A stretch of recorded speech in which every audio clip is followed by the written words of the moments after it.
guys, welcome back to Catching Up, and today I'm reviewing Jay and Silent Bob's super groovy cartoon movie.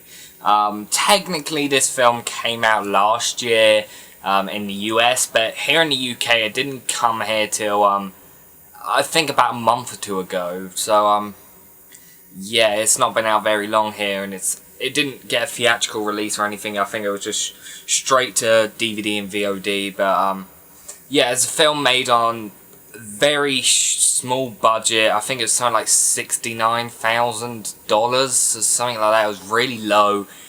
And for those who don't know, Jay and Silent Bob is of course characters created by Kevin Smith originally in the film Clerks, and they kind of became a staple in his movies for a while.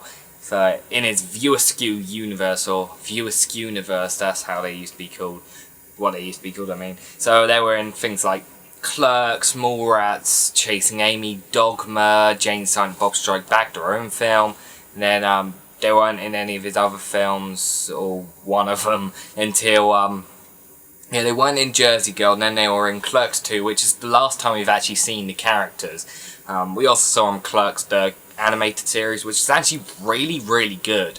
If you've never seen Clerks, the animated series, it did take me a while to get into it. It's only went on for like 7 episodes. I mean, I remember I think I watched it and didn't really like it the first time, watched it again and I really liked it the second time, but yeah, they were of course in that show, so finally they've got this big return with Jay and Silent Bob's super groovy cartoon movie. It was written by Kevin Smith and directed by Steve Stark, who's known for doing sort of these animated shorts online, called SMODCAST, I think it was, where he'd take bits from Kevin Smith's podcasts and like animate them. So finally they made a film together where Kevin Smith wrote this screenplay years ago based on these comics that called Blunt Man and Chronic, which was in Jay and Silent Bob Strike Back. That's the kind of superhero sort of thing they go under. Actually, no, it starts off in Chasing Amy, where it's the comic book that Banky and Holden, I think it was, they were writing about Jay and Silent Bob. So, yeah, the film is basically based on the comic that came out years ago of Blunt Man and Chronic. And finally, I was actually looking forward to this quite a bit, finding out that they were making a cartoon movie. I thought that was quite exciting. They did the sort of the tour that Kevin Smith did with Red State, yeah, where he distributed it himself, went all across the US and the UK, touring this film and then doing Q&A and stuff afterwards. So he did that with this film, and yeah, I've heard very mixed things about it. A lot of Kevin Smith fans said, oh my god, this is amazing, a great, really funny return for the characters. Other people said that it's just an absolute waste of screen time. It's very short, it's only an hour long, so yeah, I didn't actually know. I thought it was a full hour and a half, but then when it went to Netflix like yesterday, it was an hour and 3 minutes. So yeah, finally I watched it, and I have to say I was disappointed, to say the least. It's not terrible, it's not.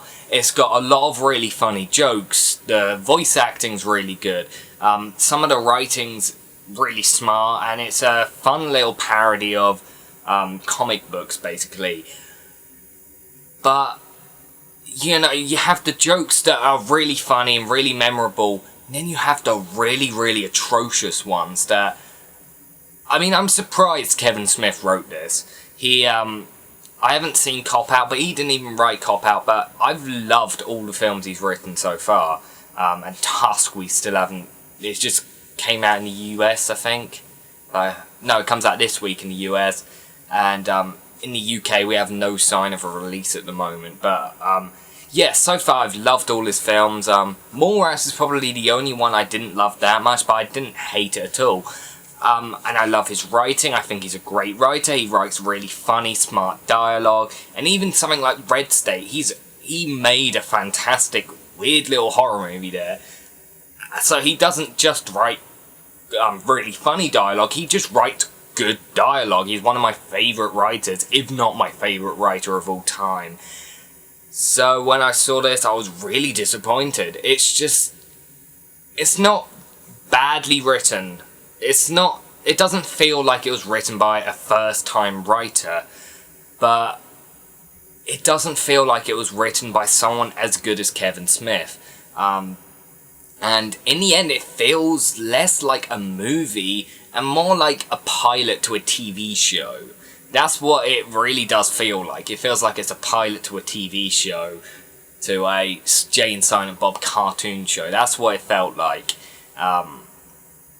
So, yeah, the film, for those who don't know, the plot is basically, the first, 10-15 minutes has no plot at all. It's just really, really loose, just them going around being Jay and Silent Bob, and it's really unfunny as well. Where, starts off, they get back to the quick stop, an alien crash lands and says, if you don't suck my dick, I'm gonna die and the universe is gonna end. They just walk away. He is never talked about again. It's like it never happened. I mean, what's the point? I expected that will probably have something to do with the rest of the film. Nope, it just came out of nowhere and is never referenced again. Then they go to they find out about these people who are doing drug testing, where you can go do these drugs. They'll see the effects, and yeah, basically gives them super strength and everything. And they say no because you have to inject it. And then they go away, and that had nothing to do with the rest of the fucking film again. And then finally, the plot happens where because, oh no, it does have something to do with it. They get $5 because they showed up to this drug testing thing, even though they didn't do it. And Silent Bob spends his $5 on scratch tickets, and he scratches one and he wins like $2 million. And they decide to become superheroes. And there's these the League of Shitters. There's a league of supervillains who are basically planning on doing the things villains normally do. You know, the things where they don't really have much of a motive. They're just trying to cause havoc or take over something. I don't know, I've never really worked it out. That's the problem with a lot of comic books and comic book movies. They never have motives. So yeah, they want to get their revenge and kill Bluntman and Chronic by doing all this evil stuff. I don't know, but yeah, it's really weird. The villains is like Dickhead, who's literally a guy who has a dick on his head. There's News Group, who's a guy who's basically like a Teletubby. He's got a tablet. It's embedded into his chest. He's like a Teletubby, where they have the screens in their chest. There's Cockknocker, who's in Jay and Silent Bob Strike Back. Although instead of being played by Mark Hamill, this time he's played by Tara Strong, who's she's a voice actress who's famous for doing things like I think she was in things like Rugrats. At least I think she is. No, not Rugrats. No, Powerpuff Girls. That's it. She does the really high-pitched squeaky girl on Powerpuff Girls. I can't remember. I don't know their names. I watched the Powerpuff Girls when I was like maybe 7. I can't remember. That was like 10 years ago. She's also in Futurama. She's famous, and she was in My Little Pony, and there's even a joke, there's a few jokes throughout the film where Kevin Smith comes in and like goes, hey there, it's that Kevin Smith here, you know, and they've got the like whistling SMODCAST thing, the do that thing. If you know his podcast, you'll probably recognise that. He basically gives disclaimers throughout the film. Like there's one point where after Jay and Silent Bob become superheroes, they're spying on these 2 lesbians making out. Cut out, yeah. Jay, they see these 2 lesbians, and Jay says, all they need is a big hard cock, let's go in and fix them. And then Kevin Smith comes in and says, this is the screenwriter, and the things that Jay's saying is not my actual views, it's just the characters Jay views. And they were the most unfunny parts in the film. I mean, seriously, I did not like them. And, yeah, they were really out of nowhere. They didn't deserve to be in there at all. But, yeah, Kevin Smith comes in later and basically says, Due to the budget or whatever, to attract the brony audience, now the voice of Cockknocker, instead of being played by Mark Hamill, he's played by Tara Strong. And yeah, she's got the very high-pitched voice. She's got the same voice as, I think it's Bubbles, actually. I think it might be Bubbles from Powerpuff Girls. I think that's her name. As I said, I can't remember. I haven't watched the show in about 10 years. Except I watched the movie a few years ago. But that's besides the point. I don't remember the names. And, Dickhead, he's played by Ralph Garman, who does... His voice in their thing is an Arnold Schwarzenegger impression, which he does really well. And he does things like Hollywood Babylon. He's on, which is one of my favourite Kevin Smith, probably my favourite SMODCO podcast or whatever, SMODCAST. And then he's also in things like K-Rock in, I think it's California or whatever. In the US, there's a radio station called K-Rock, and he does the Kevin and Bean show on there. He's I think he does like the news or whatever, I don't know. But yeah, he does a really good Arnold Schwarzenegger impression in the film, and I can't remember who else it was. News Group, I don't know who played that, and there was another woman whose name I can't remember. I did remember, I saw it online, like, literally before doing this review. I was going through all the cast members and everything, but I can't remember. So yeah, they basically, the villains, they go away, they do this weird thing where they basically recreate Tim Burton's Batman. If you've seen Tim Burton's Batman, you'll notice the parade scene towards the end where the Joker basically takes over the parade, and through these big floats he is going to poison the entire city, and he throws money out and everything. They basically recreate that without the money. There's all the floats going through, and Bluntman and Chronic have to come in and save the day. Yeah, that's the plot. It's very, very loose. The film has got funny moments, I'll say that. It has some really funny moments. But sadly, I think the funny moments are slightly... just... the unfunny moments just slightly overpower it. And it's a shame, because Kevin Smith's movies are normally very, very balanced in its humour. I mean, even Dogma, which, yeah, that film is basically, it's a comedy, but it's also got, like, sort of action-y, religious sort of stuff, so, like, it's got angels and stuff in it, and a massive shit monster, but it's very, very funny. It's, yeah, it knows when to be serious, it knows when to be funny. And this film kind of doesn't. It doesn't have serious moments. It's very comedic throughout the entire film. It's just the jokes aren't funny a lot of the time, whereas in most Kevin Smith films, nearly all the jokes hit. Even Mallrats, which I've said I'm not a big fan of, even the jokes in that all hit. So I don't understand why this one it doesn't, but yeah, as I said, it's not terrible. The animation's really good. It's I'm not saying it's the most amazing, like it's Disney par quality and everything. No, it's obviously cheap. It's basically Flash animation sort of thing. So if you're going into this film going, oh, I bet the animation in this is going to be amazing, yeah, it's not. It's not very good, but I enjoyed it. I think it does suit the film very well, and the characters are all done like a Flash animation, but all the backgrounds and everything look really good and really detailed. How long do I have left? 4 minutes, that's fine. Yeah, I guess the only other problem I have is really there's not much of a plot. It should have had a better plot. I mean, yeah, Kevin Smith's movies, it never really has really complicated plots or anything, except for maybe Dogma. But I mean, no, you'd expect it to be better, I guess. But yeah, as I keep saying, it's not terrible at all. It's got funny moments, it's got massively unfunny moments, but really, I wouldn't say don't watch it, especially if you're a fan of Kevin Smith and Jane Silent Bob. Definitely watch it if you're a fan. Just go into it knowing that it's not as good as you'd hope it to be.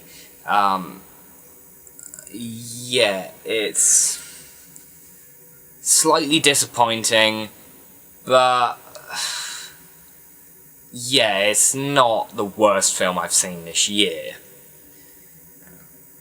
One big problem for me was probably because I watched The Perks of Being a Wallflower just before it, which is a fantastic movie, and this isn't, so yeah, that's quite bad. I don't think you should watch a good movie before you watch something that may or may not be very good, so yeah, but really, if you're a fan, give it a watch. You may or may not like it. I know a lot of people will probably enjoy it, especially if you're a fan of Jane Silent Bob, but remember, it's probably the worst thing Kevin Smith's done so far, the worst thing with his name attached. Again, I haven't watched Cop Out, I've heard that's quite bad, but yeah, I love his other films. I even love Jersey Girl, which is normally the film he makes fun of the most, and people really crapped on that film. That's mainly because of Ben Affleck and Jennifer Lopez being in the film, and they were massively unpopular at the time, so it's really nothing to do with the film being bad, it's just the drama around the stars and everything. But yeah, there's lots of references to View Askew Universe movies in this, so it'll be fun to go through and look at them, like try and find them. But yeah, there's nothing I'd really say that is absolutely awful in the film. But yeah, a lot of the jokes don't work, the plot's very, very loose. But yeah, for a cheap little hour-long animated film, it's not terrible. But it does feel, I just hit the tripod, it does feel like it should have been a pilot for a TV show instead of an actual film. And it does end on a cliffhanger. There's going to be a sequel. And they've already said what the plot of the sequel is going to be, and it does sound like it could be better. The plot of the film is where it's kind of weird, actually. The film's about Doc Brown, Stan Lee. Stan Lee's actually played by Stan Lee. Doc Brown's played by Ralph Garman, who did the Arnie impression. Yeah, they are going to go back in time with Jane Silent Bob in the DeLorean to stop Michael Bay from ruining their childhood films. It's kind of a good idea, but it's probably not going to be very good. I know Jason Mewes is actually writing the film, and he's never written anything like this before. I don't think he's actually written anything before, so it should be interesting to see it. Yeah, but I don't expect it to be very good. And I hope Clerks 3, if that finally does happen in the next couple of years, I hope it's much better than this. But I expect it will. A lot of people have said this. A lot of the people who've read the script anyway, and Kevin Smith said it, there's one of the best films he's ever written, so yeah, I guess that's all I have to say. So, camera cut out. Out of a 10, I'd give Jane Silent Bob the Super Groovy cartoon movie let's just say a 5 out of 10. It's not terrible, it's not great. If you're a fan, watch it. If you're not, don't watch it. And again, go into it knowing it's not great, it's not terrible, but you'll probably be slightly disappointed if you go in expecting something really good. Yeah, the trailers are much better than the actual film. The trailers make it look like a big, fun action movie, but it's not. So, yeah. Thanks for watching Catching Up, and I'll see you next time.